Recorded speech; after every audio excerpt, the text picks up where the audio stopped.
I want to introduce to you Miss Idella King. She is an enrolled member of the Northern Arapaho Nation in central Wyoming, but grew up in the Pacific Northwest.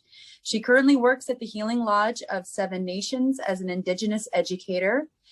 Spokane has been her home for the past 10 plus years as a mother, grandmother, wife, daughter, and granddaughter. Among her favorite roles, she is also an Indigenous educator.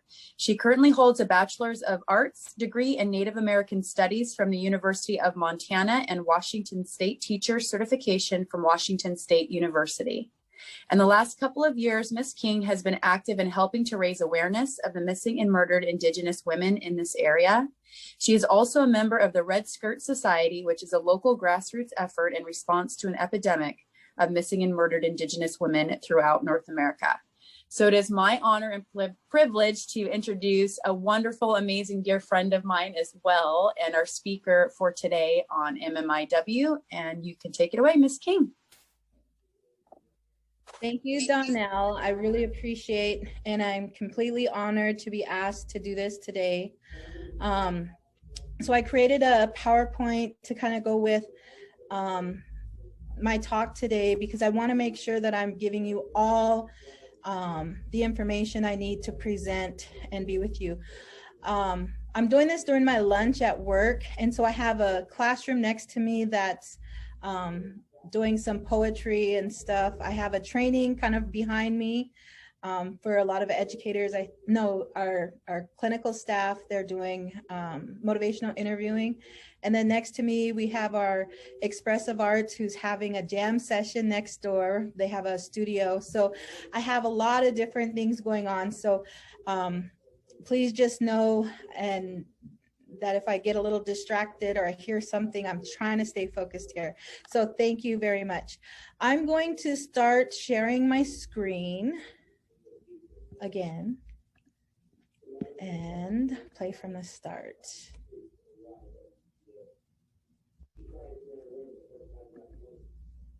Okay, here we go. Missing and murdered Indigenous people address for Volunteers of America. As Donnell introduced me, my name is Idella. So through this presentation, this is something that I've been doing for the last couple of years. This never gets easy. It's a really heavy topic. And so there's gonna be times where I get a little emotional. So bear with me. I'm wanting to get out information appropriately. So the first thing I want to do in this presentation is really acknowledge where we are. And currently we're sitting on the Spokane tribal homelands. I have a picture there of Mount Spokane, one of their sacred mountains here. This is the flag here for the Spokane tribe of Indians. And I wanted to give some information through this presentation that you can find and access for yourself. So I wanted to start our presentation off this afternoon with a land acknowledgement. And this was adopted recently by the city of Spokane. At the bottom, it says the 22nd day of March, 2021. So this was, I think, a great victory to have the city of Spokane doing this land acknowledgement. And this land acknowledgement is something that has been happening. I think it's gotten very popular in the last couple of years, but a lot of us as Indigenous people, this is what we do when we are in somebody else's homelands or traditional territory, is naturally we acknowledge where we are. And it's really important. You're going to see and hear different things I'm referring to as a part of that healing culture. And that kind of helps to replace some of that trauma, some of the stuff I'll be talking about. So I'll read this, and like I said, you can find this too. And I encourage you as an agency and organization to adopt something similar to this. Okay, so we acknowledge that we are on the unceded land of the Spokane people, and that these lands were once the major trading center for Spokanes as they shared this place and welcomed others other area tribes through their relations, history, trade, and ceremony. We want to also acknowledge that the land holds a spirit of the place through its knowledge, culture, and all the original people since time immemorial. As we take a moment to consider the impacts of colonialization, may we also acknowledge the strengths and resiliency of the Spokane and their relatives. As we work together making decisions that benefit all, may we do so as one heart, one mind, and one spirit. We are grateful to be on the shared lands of the Spokane people and ask for the support of their ancestors and all relations. We ask that you recognize these injustices that forever change the lives of the Spokane people and all of their relatives. We agree to work together to stop all acts of continued injustices towards Native Americans and all of our relatives. It is time for reconciliation. We must act upon the truths and take action that will create restorative justice for all people. Like I said, I'm just so amazed that this is something that I get to see in my lifetime, this type of healing, this type of change. And so I'd like to say this is how we're starting out in a good way with this topic at this time. So the next screen that I have up is I've introduced where we are, the land. Now I'm going to introduce myself. And this is something that, again, we do traditionally as Indigenous people. When we get up and we talk and we present, we always start with where we are and who we are. And so I'm going to be looking off the screen. I do this so many different times, and it's like every time I do it, I'm leaving somebody out. So this time I really wanted to make sure, because this is also a part of the presentation I'm going to be talking about. So I will get started. Okay, Nixokwa, Nistu Netanaku, Ipasuwaki. Hello, all you good people. My name is Idella King. My Indigenous name is Morning Star Woman, pronounced Ipasuwaki. That is pronounced in the Blackfeet Nation language. But as you can see, I'm also a citizen of the Northern Arapaho Tribal Nation, and I'm a member of the Gros-Ventre, Blackfeet, White Earth Chippewa, and Devil's Lake Sioux Nations. I'm married to Nate King, who is Navajo. I have 2 children. Well, actually I have 3 children. I'm also a foster mother. So my daughter, Tanisha Rattler, is Northern Arapaho. My son, Antonio Isaiah Fuentes, is also Northern Arapaho. And my foster daughter, Alyssa Rattler, is also Northern Arapaho. I have 4 grandchildren, Deborah, Susie, Casey, Scarlett, Eagle Speaker, all Blackfeet. My mother is Deborah Stiffarm Rattler. She's Gros-Ventre. And my father's, I have an adopted father, Leon Rattler. He's Blackfeet, as well as a Vietnam veteran. And my biological father, Paul Joe Hanway, Northern Arapaho. He is also a Vietnam veteran, and he received a Purple Heart, and he is very decorated when he served his time. My maternal grandparents are the late Ben Stiffarm #1. He is Gros-Ventre and a World War II veteran, and the late Ida Della Robidoux Stiffarm, and she's Devil's Lake Sioux. My paternal grandparents are the late Ernest Hanway, Northern Arapaho, and Nellie Duran Hanway, also Northern Arapaho.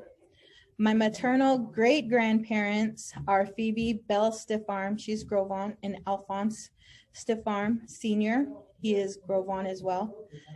And William Robidoux Sr., he's White Earth Chippewa and the World War I vet. He was married to Annie Jane Jetty Robidoux, and she's Devil's Lake Sioux. My paternal great-grandmother is Cassie Hanway, and she's Northern Arapaho. She's also a survivor of the Sand Creek Massacre. My maternal great-great-grandparents are Takes a Prisoner, and she married Indian Killer, and his English name was John Bell. I received my education from the University of Montana, Native American Studies, go Grizz. I'm also recently graduated from Washington State University with my teacher certification. along with my traditional introduction, you know, I just want to explain that I was a teen mom when I had my two older children. I was a single mom for many years, and currently married to my husband, Nate, and we're homeowners here. So we pay taxes. Him and I are both living here. We're not on our traditional homeland. As a grandmother, wife, daughter, sister, granddaughter, niece, mother, auntie, friend, advocate, teacher, trainer, speaker, powwow dancer, ceremonialist, pipe carrier, I'm also a member of the following societies. I'm a member of the Women's War Bonnet Society, the Kanatsa Ometa Society, the Sundance Society, Red Skirt Society, and the Beaver Bundle Society. And this is normally what would be said in a traditional introduction. Let's see. Well, I did that too fast, but I wanted to explain. Those were 3 different pictures of me at 3 different stages of my life. The picture that I have up currently is me and my daughter, and we're both dressed in our regalia. And this is my first granddaughter. And one of the things I wanted to share is that the cradle board that my granddaughter is in, little Deb, is something that my daughter made, but the influence from my great grandmother, Phoebe Bell Stiffarm, her designs that are on here, my daughter got permission to put those on there. And then the willow that goes around the top part of the cradle board is one that I was in when I was a baby. And these are some of the healing practices that we still have and that we still do and that are passed through generationally to our next generations. So what is the issue? Missing and murdered Indigenous people. Now that I've done my introduction, I kind of wanted to share a little bit about why I'm here today and why I'm talking about this issue. So I grew up in Seattle, Spokane, Montana, Wyoming, in these different areas because of the family that I have and how we've been impacted by different types of federal policy. And one of them was relocation. Even through relocation, which happened in the 40s through the 70s, my family has maintained ties to our tribal nations. And as you heard in my traditional introduction, I come from several different tribal nations, and they span from North Dakota, Minnesota, Wyoming, and Montana. And some of the places that those individuals were sent were California, Washington. I think my grandpa got sent to Idaho at one time too, when the mines were pretty active. And so that's some of the reason why I have a lot of experience on the reservation, off the reservation, and Spokane is kind of a central location. So, in one of the places that I grew up in, this is one of the places I was able to come back to, and eventually my husband and I decided to buy a house here. So that way we still can travel around to our different homelands, whatnot.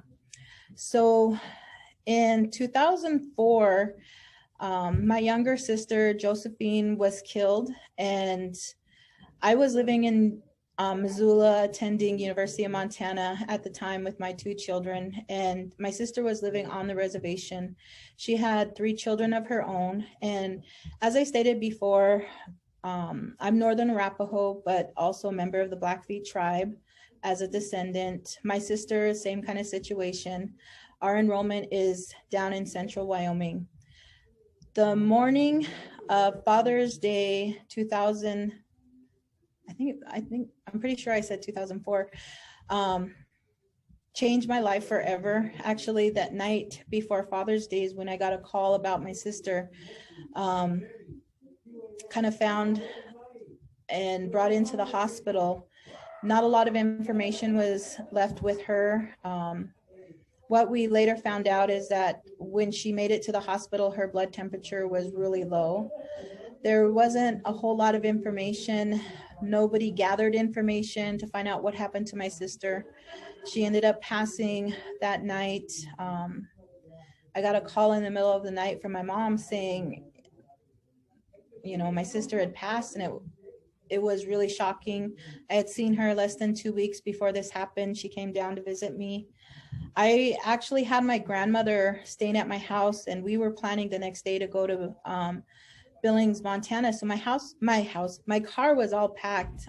Me and my son were heading to take my grandma back to Billings because she was over visiting me. And getting this call, it just was shocking. I had so many questions, but at the same time, with the emotion that I heard in my mom's voice and the duty that I have as being the oldest daughter, I had other relatives that lived in Missoula, and I just did not want to make a phone call and let anybody know what was going on. I needed to go in person to my brother, my auntie, my uncle's house with my grandma and tell them what I had heard. And I used to really love watching Law and Order, because in that 1 hour you would get what happened, you would get involvement with the police, you would get a suspect, you would get a crime, you would get a court scene, and at the end of that hour you would get justice. And I imagined that was what was going to happen, that eventually we would know what happened to my sister, why my sister passed away. And none of that happened. None of that happened at all. And we went back, that night I went and talked to all my family in person. That was really hard to do. My grandma and myself were extremely devastated. We didn't have any answers. It was just puzzling. My sister was 27 at the time, and this wasn't natural causes. This wasn't something that was planned or expected or anything like that. It was just out of the blue to get a call in the middle of the night. And I wanted to be with my mom. I wanted to know what happened. But again, that having to do those responsible things for my family was first.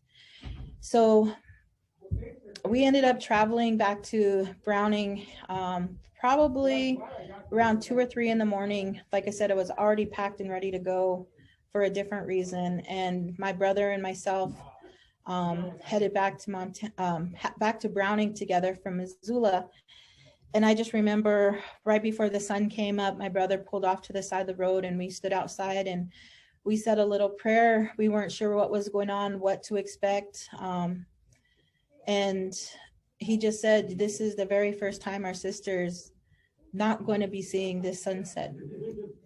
And that was something that was really an experience and a feeling that I'll never forget, the first sunrise that I experienced without my sister being here. My sister and I are less than 2 years apart, and we had that love-hate relationship most sisters have. Her and I used to fight all the time, and we used to love all the time too. We in growing up together, because of our ages, we just did so many things. And my nickname was Dolly, and her nickname is Joey. And for the longest time, Dolly Joey for me was one name, Dolly and Joey, Dolly and Joey. And of course it was Dolly first because I'm the older sister, and then Joey because she was my little sister.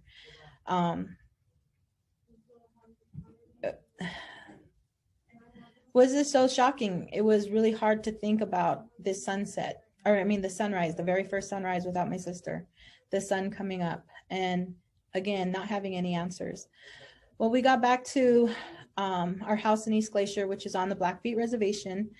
Got to see my parents, my mom, Deborah, my dad, Leon. My daughter was up there.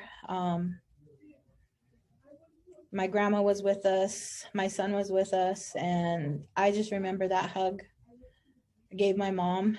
She just got weak in my arms, and it was hard to breathe. It was devastating. There was, even to this day, how many years later, I still remember that pain of being there.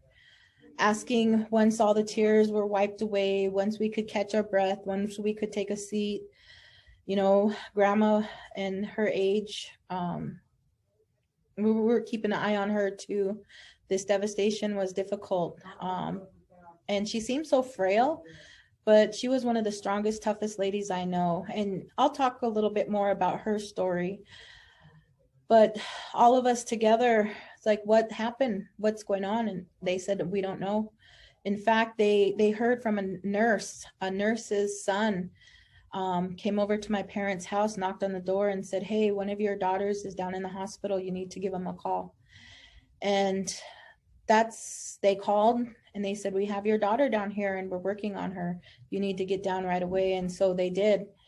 And not knowing what was going on, my parents had a couple of her kids earlier in the day.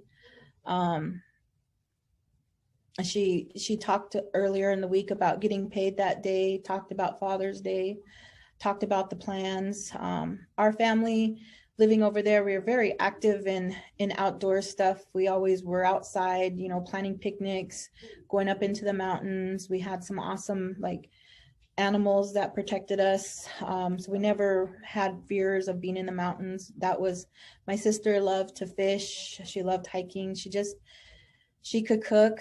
So they had made plans for Father's Day. And so that night, going there and finding out she had passed was just something I'll never know what my mom experienced.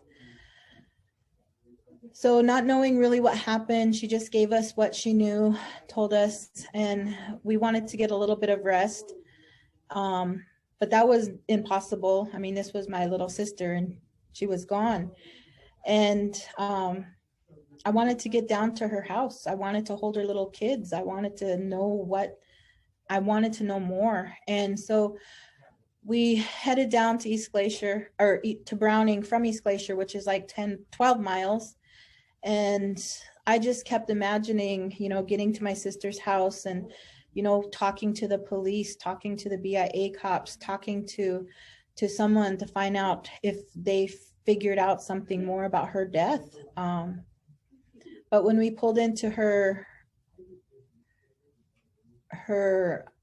home, there was a lot of people there, but they weren't police. There was no yellow tape. There was no barrier that needed to be crossed. People were in fact pulling stuff out of her house and bringing it out, and people were cleaning the house, and it was just kind of unreal. My sister was pretty, she kept herself kind of private. She loved her home. She loved her children. She was crazy about them, very overprotective with them. And not anybody could just come in and visit with her.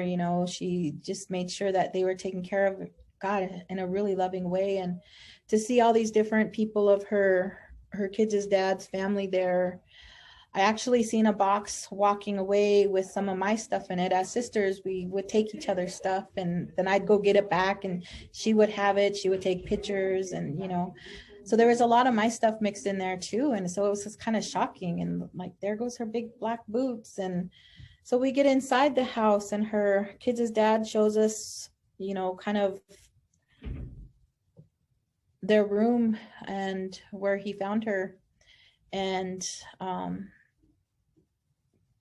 there was a pile of clothes that looks like she just took her clothes off and changed, but new pair of clothes on was just sitting there. Her bed wasn't made, but it was, it was kind of having 3 children, all under 5, I asked what was going on with the house? Why were people there? And they said, well, we're cleaning up the house, so when we get her back, we're going to have her wake here. And I still wasn't even processing that part of it.